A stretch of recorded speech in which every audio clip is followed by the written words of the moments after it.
وقضينا إلى بني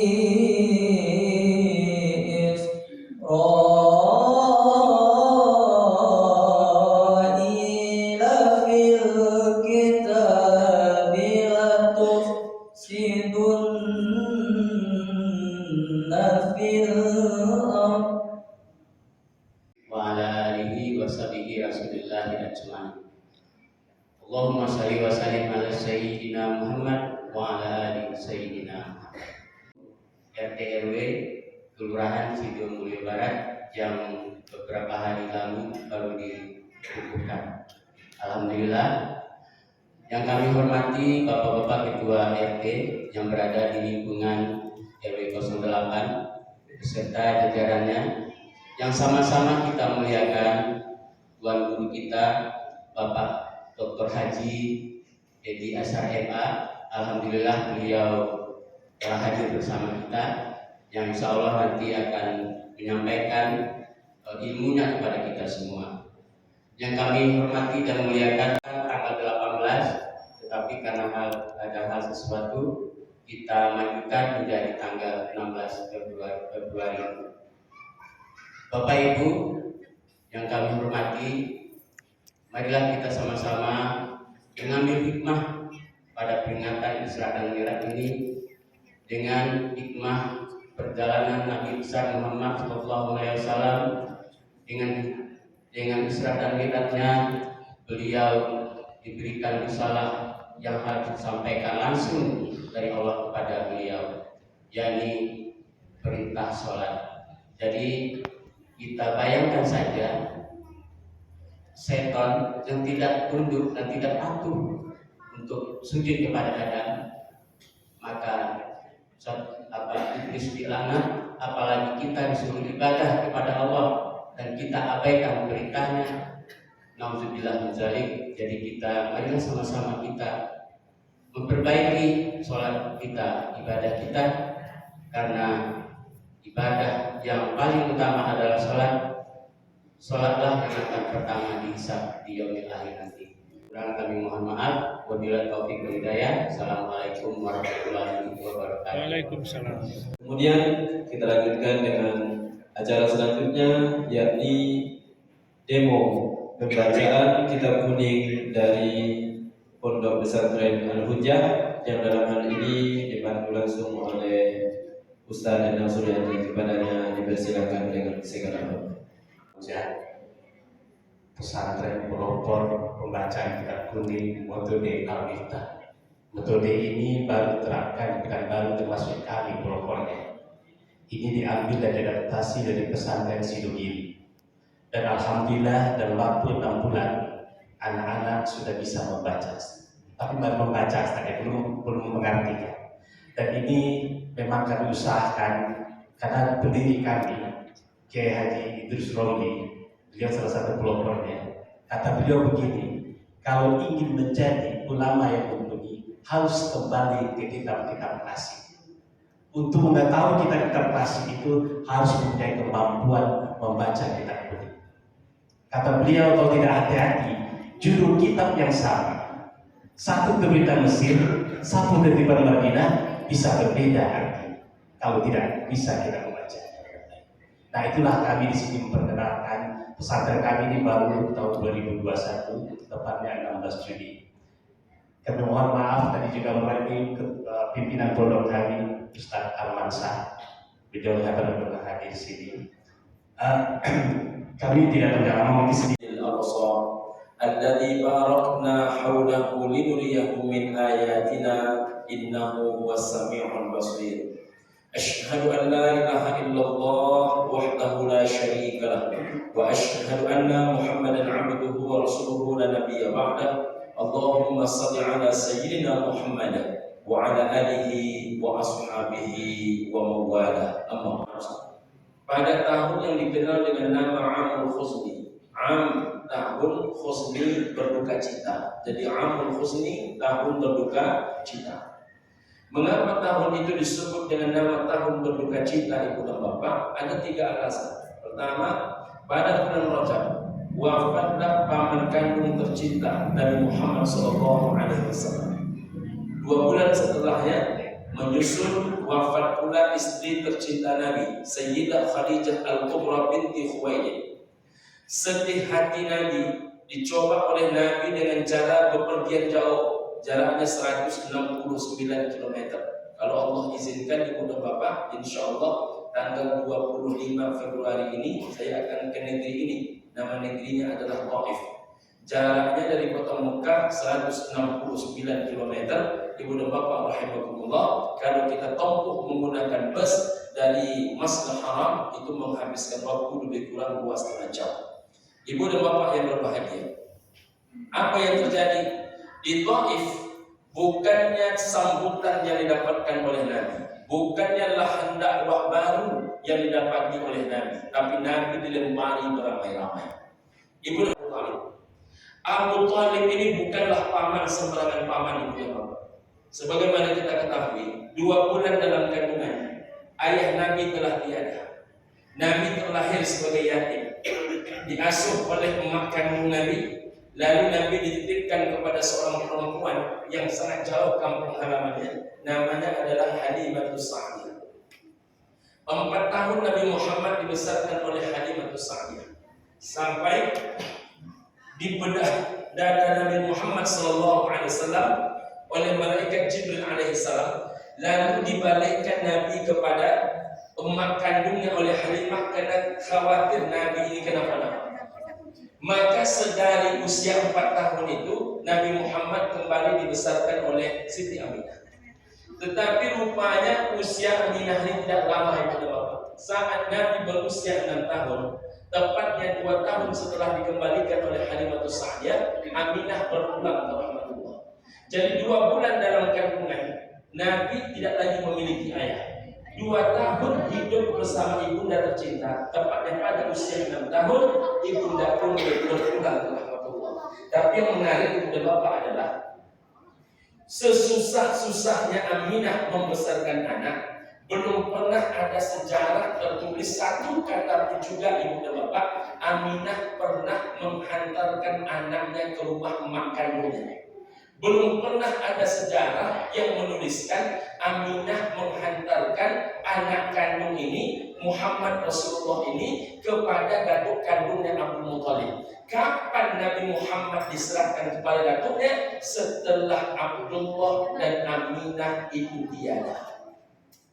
Jadi yang menarik ibu dan bapak adalah, pelajaran pertamanya adalah sekafir-kafirnya orang kafir Quraisy, sejahiliyah-jahiliyahnya orang dulu, ibu dan bapak rahimakumullah, baru mau mereka menghantarkan anak kepada si kakek, menghantarkan anak kepada si nenek, itu setelah ayah dan emak si anak berpulang ke rahmatullah. Coba tengok orang sekarang, sekolah tinggi, pendidikan bagus, ayah si anak masih hidup, emak si anak masih hidup, tapi anak dibesarkan oleh kakek dan nenek.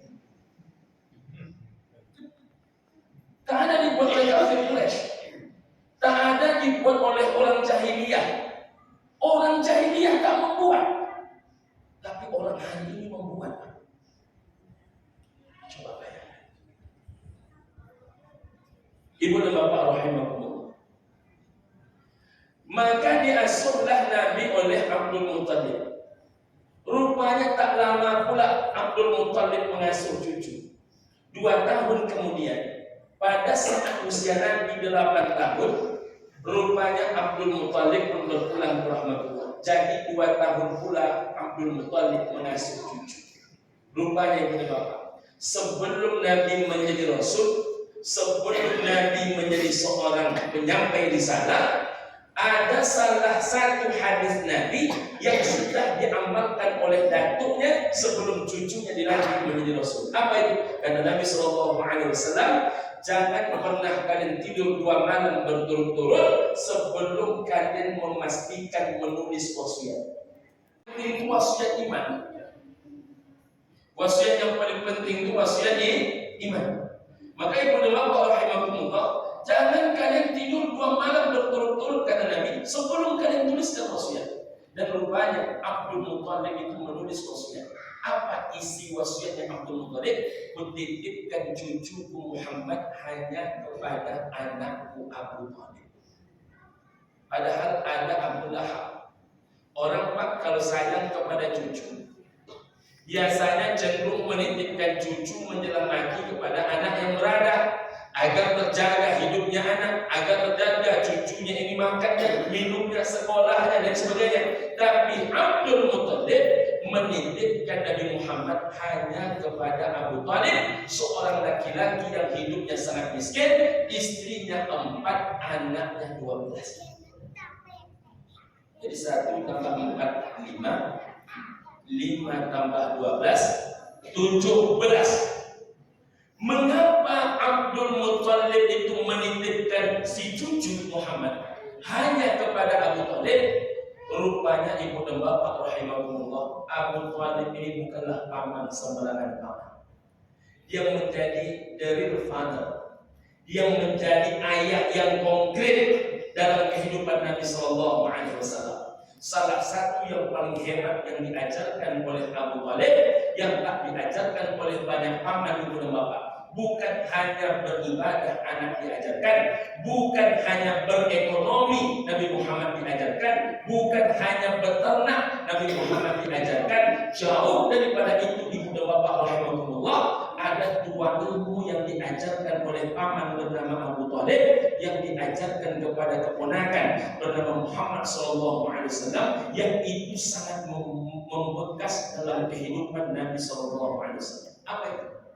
Ada 2. Maka ajarkanlah anak itu 2 perkara. 1, ajarkanlah anak itu hidup susah. Ajarkanlah anak itu hidup susah. Sekarang ibu dan bapak, yang tidak diajarkan oleh orang kepada anaknya itu hidup susah.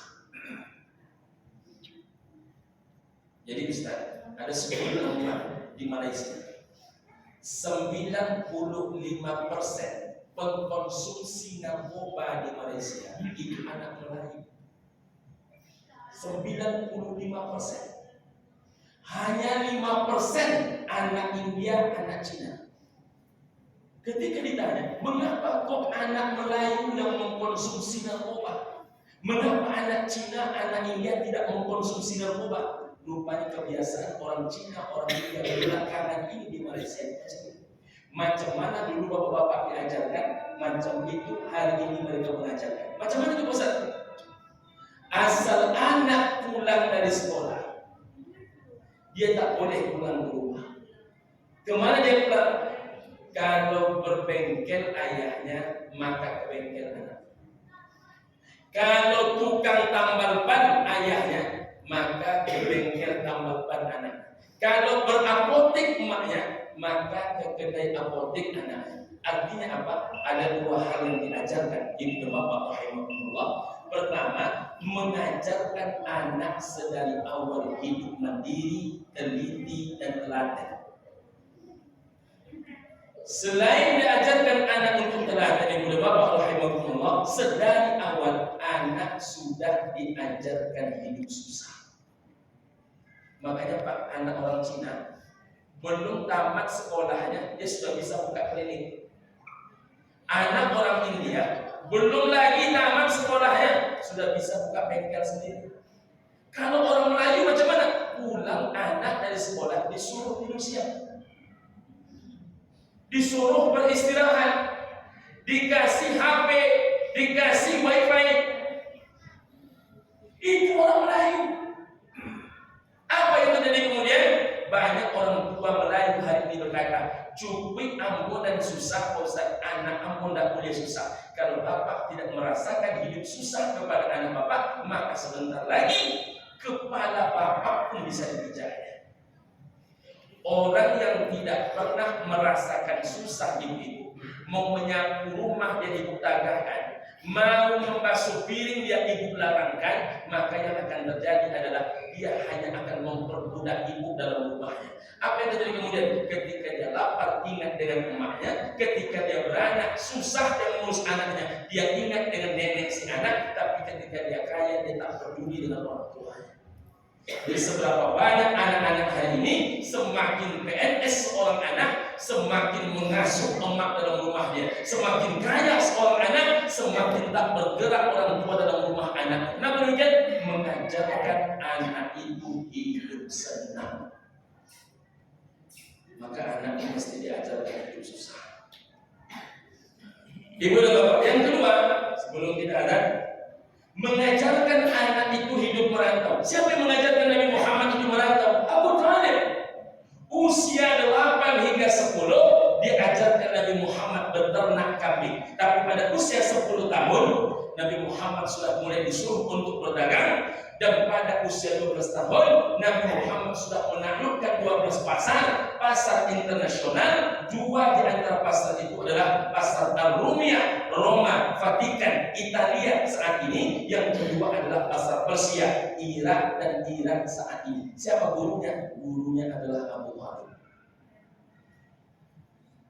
Jadi anak itu mesti diajarkan hidup merantau sedari awal. Jadi Nabi Muhammad mulai menguasai pasar usia 12 tahun, pasar internasional. Saya Jawa Timur, anak ketiga saya Jawa Timur. Di seluruh anak kami di Jawa Timur. Jadi anak mesti diajarkan merantau. Mengapa merantau ini penting, Ustaz? Pernah ceritanya saya ungkap. Ibu dan bapak, di atas batang kayu di Ma'had Tafakuhnya Ustaz Mustafa Umar, hiduplah burung merpati yang sedang beranak. Ibu dan bapak, ditengoklah oleh Ustaz Mustafa Umar setiap hari. Suatu kali, induk burung merpati ini merasa anaknya sudah sangat layak untuk terbang. Maka dia dorong anaknya. Ketika dia dorong anaknya, anaknya berusaha untuk bertahan.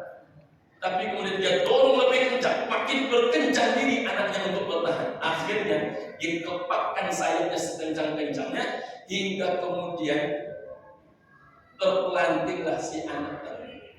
Ketika anaknya terpelanting, jatuh. Ustaz Mustafa Umar langsung berpikir, mati anak burung merpati ini. Dia akan terhempas kuat ke tanah. Tapi rupanya tidak. Menjelang dia terhempas ke tanah, tiba-tiba anak burung merpati itu mengepakkan sayapnya. Jadi rupanya Pak, anak burung merpati saja baru bisa mengepakkan sayap, baru bisa terbang selompat 2 lompat setelah diusir oleh induk kandungnya. Artinya seorang ibu mesti ada ilmu tega kepada anaknya. Orang yang tidak memiliki ilmu tega kepada anak-anaknya, selama ibu dan bapak meletakkan anak di bawah lubang ketiak, selama anak itu diletakkan di samping kaki selama-lamanya, maka selama itulah ibu dan bapak menjadikan diri bapak ibu tempat bergantung. Dan semakin bapak ibu jadikan tempat bergantung, semakin tak bisa membuat anak dibuatnya. Siapa gurunya itu? Abu Thalib. Kita sambung pada insyaallah. Assalamualaikum warahmatullahi wabarakatuh. Usia Nabi 50 tahun. Yang akan dinikahi Ummul Mukminin Aisyah menurut sebahagian pendapat 11 hingga 12 tahun. Ada yang mengatakan sebahagiannya 16 tahun. Yang wafat 65 diganti lebih kurang usia 12 hingga usia 16 tahun. Tapi 3 tahun 8 bulan Nabi memastikan hati menikahi Aisyah. Kalau Pak Ustaz agak-agaknya macam itu. Berapa tahun kita memastikan ini? Yang wafat 65 penggantinya belasan. Ya Pak Cik, berapa tahun kita memastikan hati? Apa betul yang berkesan pada diri Khadijah itu hingga kemudian Ummul Mukminin Aisyah berkata, aku tak pernah cemburu kepada orang mati kecuali aku cemburu kepada Khadijah. Itu hebatnya cemburunya Aisyah kepada orang mati, cemburu kepada Khadijah. Mengapa demikian? Terlalu sering Nabi menyebut-nyebut nama Khadijah untuk menenteramkan hati Aisyah. Apa kata Nabi? Rupanya ada 4 alasan mengapa Nabi sangat mencintai Khadijah. Kalau dapatlah oleh bapak istri macam Khadijah yang dapat 4 perkara ini. Ini luar biasa. Pertama, ibu dan bapak rahimahumullah, salahkah aku mencintai dia wahai Aisyah? Dia inilah perempuan yang pertama kali datang kepadaku dan beriman kepadaku saat orang lain tak percaya kepadaku. Jadi perempuan yang pertama kali datang kepada Nabi lalu beriman itu Khadijah. Kadang ibu-ibu, banyak juga ibu-ibu ini, mohon maaf saya, suaminya didengarkan oleh masyarakat. Siapa yang mematah-matahkannya di rumah? Bininya. Abang Dayun tidak ada. Padahal di tengah masyarakat suaminya didengarkan orang. Bininya mata-matahkan. Yang kedua, ibu dan bapak rahimahumullah, salahkah aku mencintai dia wahai Aisyah? Dia inilah perempuan yang datang dengan seluruh harta bendanya untukku, menyampaikan syiar dan dakwah Islam ini. Dalam 25 tahun kami menikah, seluruh harta itu habis, kecuali yang tinggal hanyalah sehelai selimut. Kalau dia jadikan selimut, dia tidak bisa menutupi tubuh Khadijah dan Rasulullah. Kalau dia dijadikan sebagai alas, kalau dia dijadikan selimut, tidak bisa mengalasi tempat tidur Khadijah dan Rasulullah. Kalau dia dijadikan alas tempat tidur, maka dia tidak bisa dijadikan selimutnya Rasulullah dan Khadijah. Tidak bisa 2/3 tanah provinsi Makkah Al-Mukarramah itu yang punya Khadijah. 2/3 tanah karyawan siapa yang punya? 2/3 tanah karyawan. 2/3 tanah kota Makkah itu Khadijah yang punya. Saya kebetulan ibu dan bapak sudah keliling di kota Mekah ya. Walaupun saya belum pernah sampai utuh mengelilingi seluruhnya, tapi ibu dan bapak memang luas kota Mekah. Saya sudah sampai ke tempat penangkaran kuda. Karena dahulu sempat ingin punya usaha di kota Mekah, ingin ikut berbisnis di kuda-kuda liar di Arab itu, ibu dan bapak rahimahullah. Cuma saya ragu, karena yang menjaga kuda-kuda itu kan orang-orang kulit hitam. Saya tidak bisa membedakan, karena sama saja bentuk semuanya ibu dan bapak rahimahullah. Makanya saya Ustaz, walaupun ada sebagian Ustaz yang mau dia meminum kencing unta, dan ada sebagian Ustaz yang mau minum kencing unta, saya setiap disuruh oleh kawan-kawan ini meminum kencing unta, saya tak mau. Kenapa tak mau? Minum Ustaz, minum obat segala macam penyakit. Saya bilang, saya tak mau nih. Pokoknya bagus Pak Ustaz. Saya bilang bukan masalah itu. Saya ragu ini kencing unta atau kencing yang menjaga unta. Payah pula membedakan. Ibu dan bapak rahimahumullah. Lalu saya sampai pula ke tempat penangkaran pandit. Rupanya ada tempat penangkaran pandit di padang pasir itu.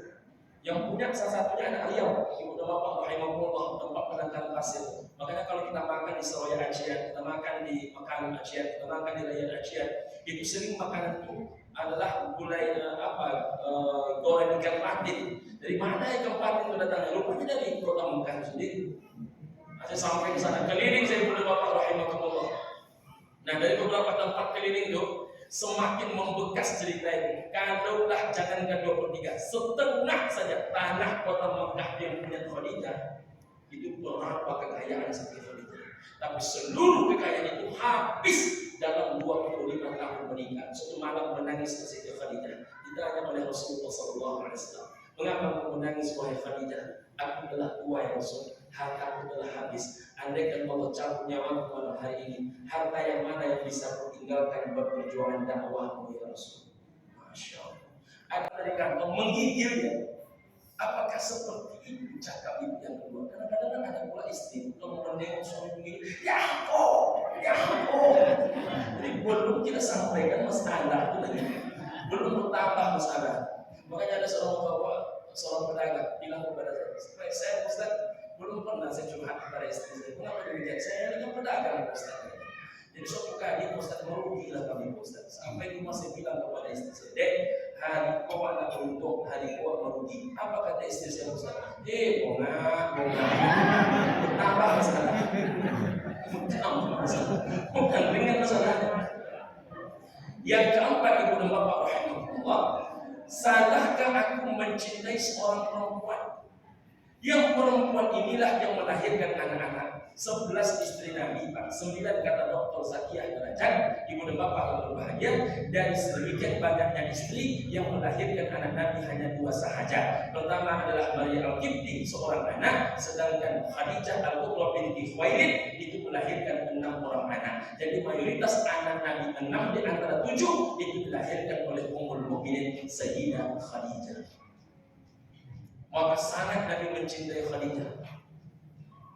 Maka ketika ditanya Nabi siapa pemimpin wanita dalam surga, Nabi menyebut pertama kali itu nama Khadijah. Khadijah, Maryam, Aisyah, Fatimah. Pada hadis yang lain lah Nabi menyebut nama dan Aisyah. Jadi Ibnu Bapak rahimahullah wafat dua-duanya, risau hati Nabi, cari tempat dakwah baru, berjalan 169 km, 2 jam setengah menggunakan bus. Itulah nama negerinya Taif, satu-satunya negeri yang paling subur. Saya kemarin beli pisang kuning yang panjang itu di tempat Jonathan di Areka. Saya tanya, dari mana kalian dapat pisang di Jonathan? Dari Lampung, Pak Ustaz. Jonathan itu orang Kristen. Kata dia dari Lampung, Pak Ustaz. Saya bilang, ini kalian tahu apa tidak? Pisang ini aslinya di mana? Tumbuh. Tak tahu, Pak Ustaz. Yang jelas di Indonesia tumbuhnya di Lampung. Kita coba makan di rumah, tak sama manisnya. Yang tumbuh di Taif itu manis sekali. Sedangkan yang tumbuh di Lampung agak kering. Airnya sedikit.